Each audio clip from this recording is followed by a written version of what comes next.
વડોદરા શહેરના ward number 12ના Congress પ્રમુખનું પાણીના બગાડ સામે નારાજગી। એક બાજુ શહેરમાં ટેન્કર રાજ ને એક બાજુ પાણીનો 1 મહિનાથી વેડફાટ। પીવાના પાણી વગર તડફતું વડોદરાને એક બાજુ મહિનાથી અધિકારીઓને કહેલું છે તોય રિપેરિંગ નહીં ને પાણીનો લાખો લીટરનો વેડફાટ થઈ રહ્યો છે, ત્યારે બીજી તરફ લોકો પાણીને લઈને વલખા મારી રહ્યા છે।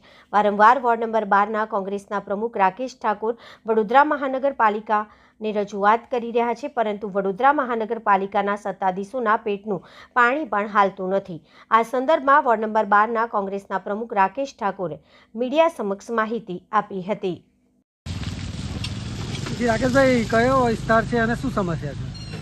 આ વસા મોલ્લાથી સાયરંગ આવતો રસ્તો છે, એની પર છેલ્લા સમજો ને મહિના ઉપરથી આ પાણી લીકેજની સમસ્યા છે। અધિકારીઓને બી રજૂઆત કરી છે તો બી કંઈ ખબર નહીં, એ લોકો ગણકારતા જ નથી। છેલ્લા 1 મહિનાથી પાણી જતું હશે એવું લાગ્યું, વેડફાટ થઈ ગયો। એક બાજુ વડોદરામાં ટેન્કરો દોડાઈ રહ્યા છે અને વાહવાહી લૂંટી રહ્યા છે નેતાઓ। આજે તમે જોયા ન્યૂઝની અંદર કે નેતાઓ પોતાના નામ જોગ બોલે છે, અમે ટેન્કર મોકલ્યું। અરે પણ તમે ખરેખર આ પાણીના હવે લીકેજ મહિનાથી એવા વ્યવસ્થિત ટાઈમે રિપેર કર્યા હોય તો કોઈને નામ લેવા જઈને પ્રજાને ત્યાં ટાઈમે પાણી પહોંચે અને આ પાણીનો વેડફાટ બંધ થાય। આવા ઘણી જગ્યાએ સ્પોટ છે વડોદરાની અંદર જે પાણી લીકેજ થયા જ કરે છે, એનું કોઈ ધ્યાન આપતું નથી। આની બી અધિકારીને રજૂઆત કરેલી જ છે, પણ કોઈ અધિકારી આની પર ધ્યાન આપતા નથી। કમિશનર સાહેબને મારે કહેવું છે, તમે અધિકારીઓને જરા સ્ટ્રિક્ટલી કહો કે ધ્યાન આપે અને આ પાણીનો વેડફાટ બંધ કરે। વડોદરાની પ્રજા એક બાજુ પાણી વગર તરસે મરી છે, માટલા ફોડવા પડે છે, સોસાયટીવાળા બૂમો પાડે છે, કંટાળી જાય છે, પીવાનું પાણી નથી મળતું, ગંદુ પાણી આવે છે। આવા પાણીનો વેડફાટ થાય, આ વહીને ગટરમાં જતું રહે છે। શું ફરક પડવાનો છે?